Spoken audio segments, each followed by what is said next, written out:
အားလုံးပဲမင်္ဂလာပါကိုဗီဒီယိုမှာစားလို့လည်းကောင်းထားခံတဲ့ချင်မောင်ကြော်နီးလေးကိုဝေမျှပေးသွားမှာဖြစ်ပါတယ်။ခြံထဲကအတော်စိုက်ထားတဲ့ချင်မောင်ခူးပါမယ်။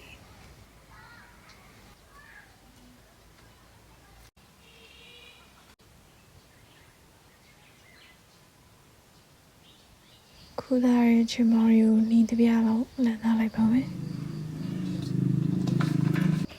ခုလိုနီးထားလေးရလာပြီဆိုရင်တော့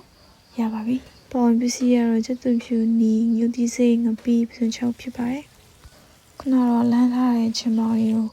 စားနေပြီးတော့ရည်စီးပါမယ်။ရေကို6နေအောင်ညှစ်လိုက်ပါမယ်။3ချိန်လောက်လုပ်ပြီးဆိုရင်တော့ကြုံဖို့နီးထားအဆင်သင့်ဖြစ်ပါပြီ။မီးပလာတော့ချင်းမီနဲ့ကြော်လိုက်ပါမယ်။ချင်မောင်ကြော်ကောင်းကောင်းစားချင်ရတော့စီခိုးလို့မရပါဘူး။စီမီးများထည့်ပါမယ်။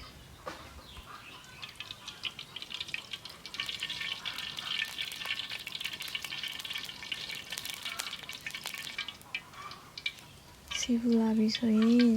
တီးထားတဲ့ကြက်သွန်နီထည့်ပြီးစီတက်ပါမယ်။ပြီးရင်ငပီးထည့်မယ်။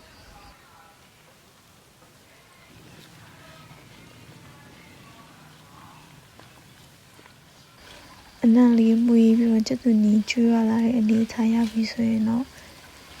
ချင်မောင်ထည့်ပါမယ်။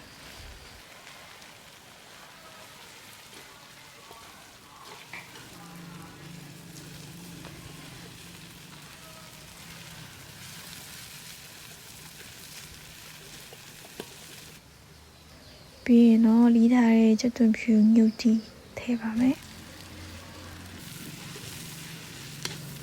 မီးကိုပြင်းပြင်းလေးမဟုတ်ပဲနဲ့ပုံမှန်မီးနဲ့ပဲကြော်ပါမယ်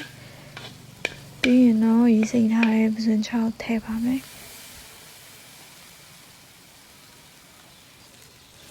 ဦးကမသွားဘူးရေချင်ပေါင်အရသာဝင်ဖို့အတွက်အမြဲတမ်းစွန်းနဲ့မှုရည်ပေးမှရပါမယ်။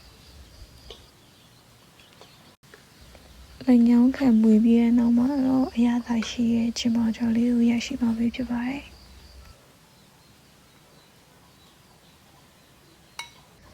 ချင်မောင်ကျော်ရဲ့အရသာကနန်းနန်းဆက်ဆက်လေးတေချာလေးမွေထားဆိုတော့တစ်ဖက်ချင်းစားလိုက်ရင်လည်းအရသာကောင်းတယ်အများကြီးစားရင်လည်းအရသာကောင်းတယ်အဲ့တော့သမင်းပူလေးနဲ့စားလိုက်ရင်ဆို